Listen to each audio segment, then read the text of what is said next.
Bonjour à tous, j'espère que vous allez bien. Salut Chuck Snake, salut à tous.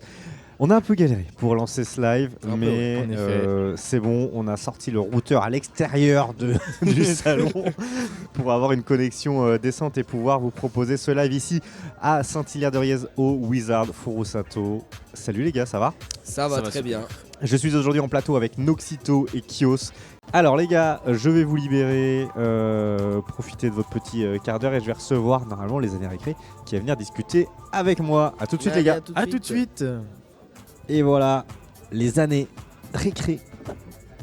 Salut. Salut, ça va ? Ouais, ça va, bonne année. Bah oui, bonne Bonne année. année à tous. Est-ce que c'est une année récré cette année ou pas ? Bien sûr, c'est tous les ans, c'est des années récré depuis, pour ma part, 47 ans. Ah vache, ouais, oui. Ah ouais, bah ouais. Alors moi je suis pas... vieilles années Alors récré. j'imagine que derrière récré, on pense à récré 2, Voilà, c'est un peu la référence. c'est ça ? Et puis après, c'est tout. Récré, c'est tout ce qui est pour les enfants. C'était aussi la cour de récréation. La cour de récré. Et puis tout ce qui n'était pas à l'école, en fait. C'est au moment où on s'amusait. Ouais, les mondes détente. Enfin, on s'amusait aussi à l'école, des fois. mais- Est-ce qu'on peut mettre un peu de contexte ? Est-ce que tu peux te présenter rapidement, nous dire d'où tu viens, ce que tu vas faire ici, etc. Alors, d'où je viens, ça fait 10 ans que moi j'ai mon site internet Les Années Récré. Donc, je propose des archives, des articles sur toutes les émissions jeunesse, les dessins animés, les mangas, tout ce qui tourne autour de l'univers. Aussi les chanteurs, les artistes des années 80, 90. Je suis d'accord avec Chuck Snake, je t'interromps. Vanlad, est-ce que tu peux me mute la musique de fond ? Je sais pas pourquoi on a une musique de fond. Tu l'entends la musique ? Je sais Ouais, pas, ouais, je un sais pas petit ce qu'elle truc, fout là. Je sais pas ce qu'elle fout là. Mais ça me met le rythme dans la peau. D'accord. Ah voilà, merci Chuck. Je me disais aussi que cette musique était forte. Désolé, je t'ai interrompu. Non, il n'y a pas de souci. Donc ça fait 10 ans que j'avais ce site et depuis un an et demi ou un an et demi, je fais des lives Ok. où je reçois des artistes. Ok. Donc j'ai eu la chance d'avoir des animateurs d'émissions jeunes de Récré 2 par Ok. exemple, ou des doubleurs de dessins animés comme Amélie Morin, la voix de Candy. Ok. Des chanteurs comme Jean-Pierre Savelli ou Enrique qui est là aussi ce week-end. Et puis des speakerines, j'ai eu Virginia Crespo. Je ne sais pas si vous avez connu l'époque des speakerines. Ouais, mais ça. c'était une belle époque où il y avait un lien vraiment entre les spectateurs et la télé. Et puis voilà, et puis je continue. Et puis maintenant, je me promène dans les conventions. Ouais.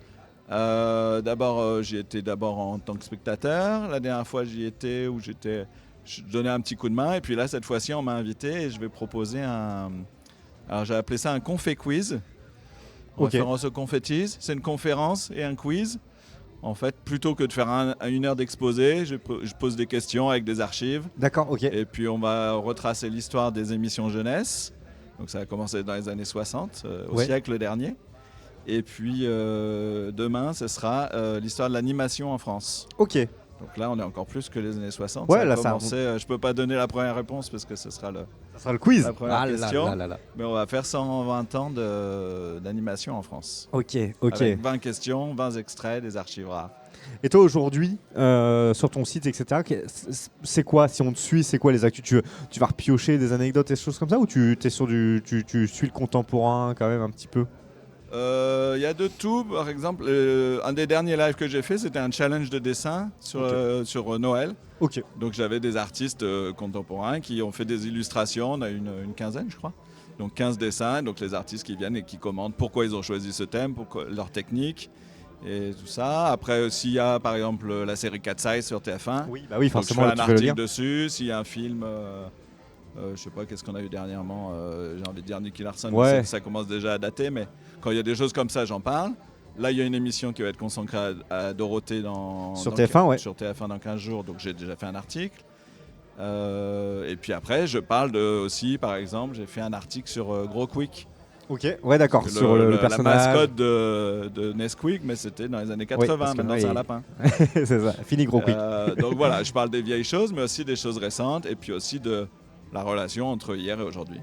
Ouais, c'est ça. Est-ce que tu as une impression qu'il y a des choses qui reviennent justement par effet de nostalgie? Je dis ça salut arrête à Camille. pas, ça Je arrête pense- pas. Ouais, ça, je pense là, tout récemment, on voit le retour du Big Deal ou des choses comme ça. Ouais. On sent que les gens, ils ont envie de se replonger sur des valeurs qui sont connues. C'est clair. Parfois à tort, parce que des fois, on embellit peut-être certaines choses, mais Il y a un problème d'imagination aussi. C'est plutôt que d'imaginer de nouveaux concepts, on reprend les anciens. On voit la même chose dans les dessins animés, on voit la même chose au cinéma. Complètement, ouais. Donc c'est un peu dommage. Après, pour les nostalgiques, c'est sympa. Hein, nous, par exemple, de revoir Dorothée 30 ans après qu'elle se soit fait virer, ça fait plaisir. c'est ça. Après, il y a eu, c'est vrai que tu parles des animés, il y a eu Ranma qui a qui a été réadapté sur Netflix. Imen, les maîtres de l'univers. Oui, avec la c'est Révolution, là, c'était vachement bien. Ouais, tout à fait. Ouais. Donc des fois c'est bien, puis des fois c'est moins bien, mais... C'est ça. En tout cas, ça a le mérite d'être là et puis on en fait ce qu'on en veut. Goldorak aussi. Là, oui, là on est en plein dedans. C'est vrai qu'on en a pas parlé parce que c'est quand même aussi une des thématiques du salon. Alors ça amène des grands passionnés qui vont venir voir ce qui se passe ici. On en parlait avec Enrique, ça fait 50 ans que ça dure. 50. Et en fait, il y a 3 générations. Lui, quand il fait ses autographes ou qu'il fait ses concerts, il y a des gens de mon âge qui l'ont connu en 60. Moi, je ne l'ai pas connu en 78, mais en 78 déjà. Après, il y a les enfants de ces gens-là. Et maintenant, il y a les petits-enfants, puisqu'ils connaissent... comment ça s'appelle, la nouvelle série Alors là, Goldorak U. When does are you? Et oui, parce que j'ai un spécialiste de Goldorak en face de moi. When does are you? C'est ça.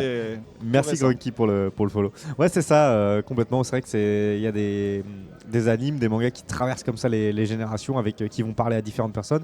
Et maintenant, les jeunes vont justement s'accrocher aux nouvelles séries et redécouvrir les anciennes par le biais de médias, notamment comme le tien aussi. Donc c'est comme ça que ça fonctionne. Et ben c'est parfait. Donc toi, ton planning, c'est le quiz sur la scène à 14h30, je crois. 14h, en début d'après-midi. J'adore les estimations. On mange, on boit un café et je suis là. On est dans le même type d'estimations. Et écoute, merci beaucoup d'être venu discuter. Merci pour m'accueillir. Et puis bon week-end. On est là pour ça. Et bonne année à tous. Et voilà, bonne année. Salut. Et à tout à l'heure.